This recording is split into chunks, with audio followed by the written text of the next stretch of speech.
Olá pessoas, vamos lá, mais um vídeo acerca deste livro e hoje a gente vai continuar o capítulo 8, né, que é o capítulo Understanding Tire Performance. Eu já fiz a apresentação desse tipo de vídeo no vídeo anterior, então vamos adiante, certo? Só lembrando que o nosso estudo aqui parou no capítulo 8, mais precisamente no tópico 8.3, certo? Hoje, creio que não sei mais ou menos o tamanho desses tópicos, mas vamos ver o quanto a gente consegue abordar. Vamos começar pelo 8.3 e vamos até onde der aí, mais ou menos 1 hora de vídeo, né? Eu acho que é quando a gente tem um estudo eficiente. Os vídeos que eu fiz com 2 horas não ficaram muito bons para mim, ficaram muito cansativos, certo? Então, vamos lá. Tópico 8.3, certo? Working with infrared tire temperature sensors.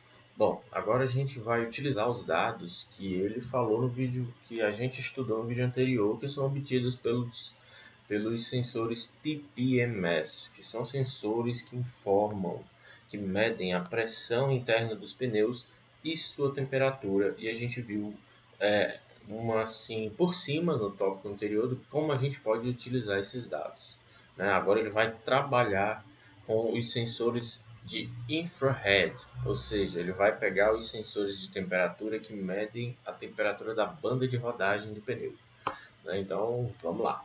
As noted before, most racing TPMS will also give you a signal per wheel for the temperature of the air inside the tire.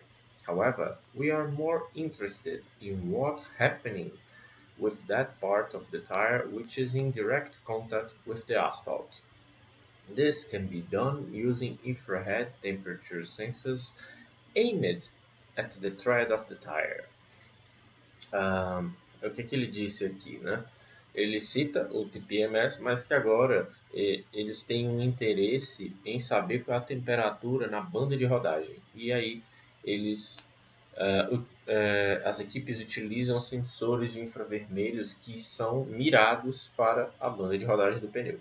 Mounting this kind of sensor on the car can be sometimes difficult, especially at the front, where ideally the sensor moves together with steering angle in order to measure a fixed point on the tire.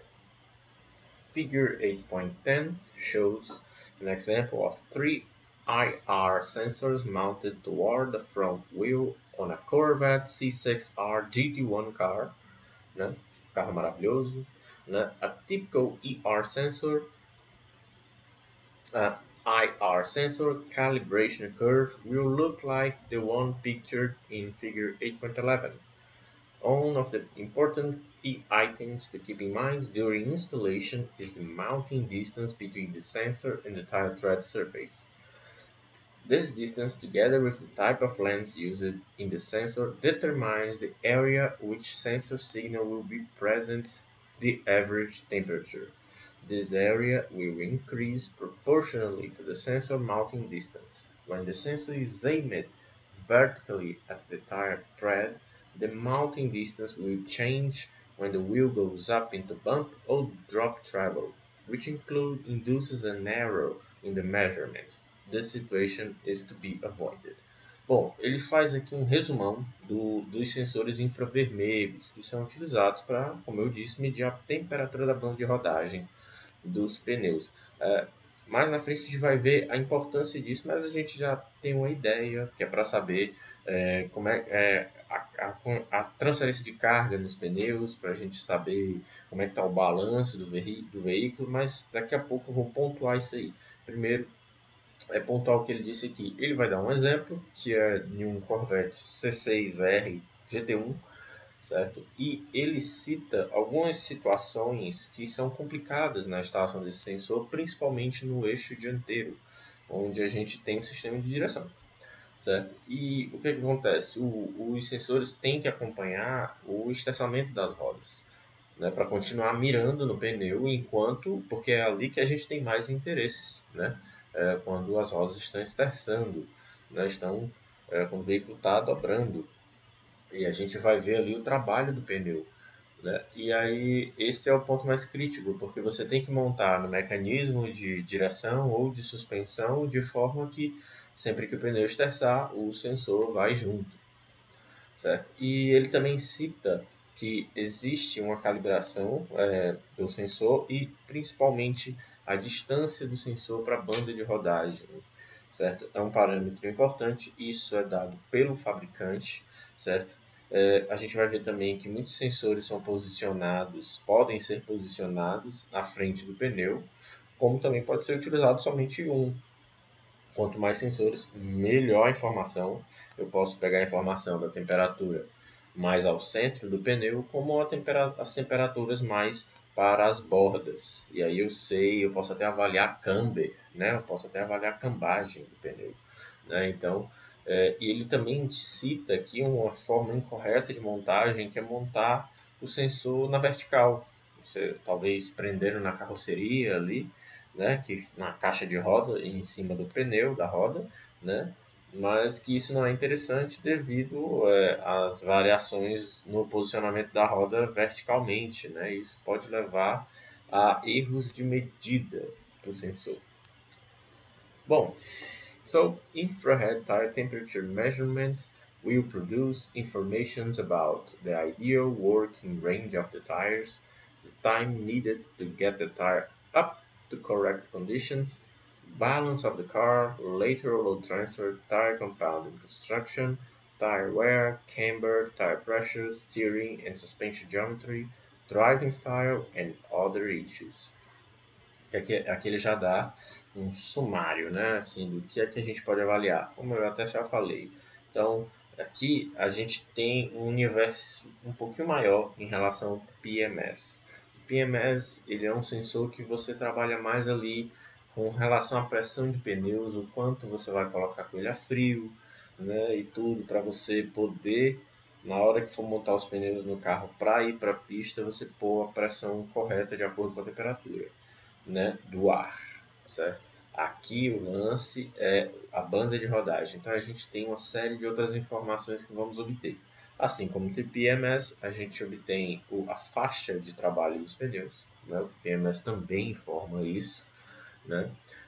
O tempo que esses pneus levam para atingir sua condição ótima de trabalho, certo? Ou seja, correct conditions, né? Que é aquela condição onde o pneu ele está na temperatura de trabalho, então eu posso avaliar qualquer coisa no carro ali, porque eu já tenho os pneus trabalhando na condição ótima, né? A gente viu isso no tópico anterior também.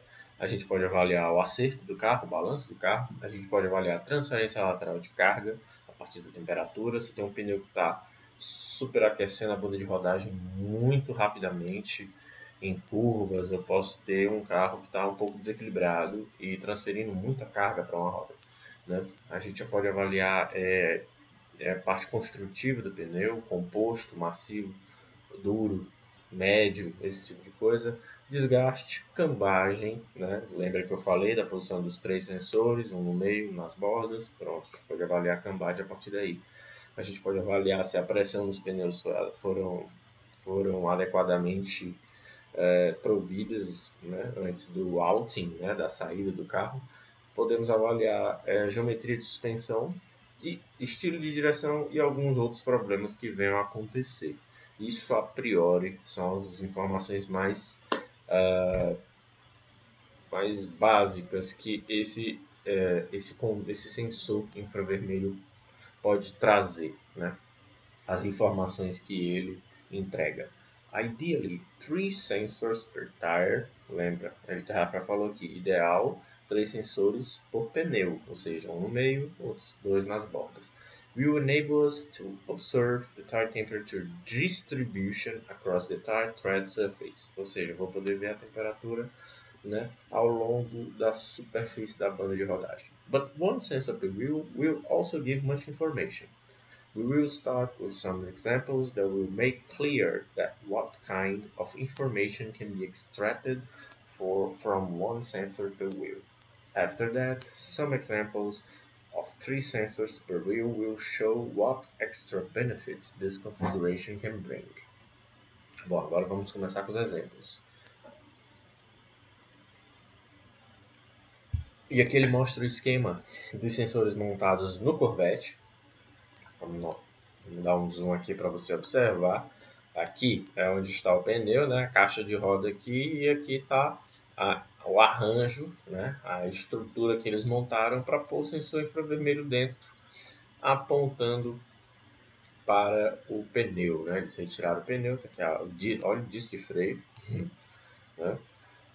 O que a gente pode dizer aqui, né? Bom, os sensores eles são bem leves, né? Então, o cuidado que tem que se ter para você não montar um arranjo que eu tenha um peso que interfira no movimento da suspensão e da direção, né? É interessante utilizar materiais e peças adequadas. Continuando, aí aqui ele mostra a curva de calibração. Certo? Isso aqui é interessante na hora de você calibrar o sensor quando você vai montar ele no canal do aquisitor de dados. Né? É importante você saber a voltagem, frequência, esse tipo de coisa. Então, esse gráfico aqui é útil para isso.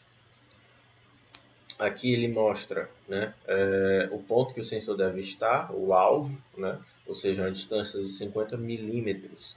O sensor lê 20 milímetros, né, e aí a gente trabalha com essa distância, né, até o quanto eu quero cobrir. Né. Então, vai depender também da quantidade de sensores.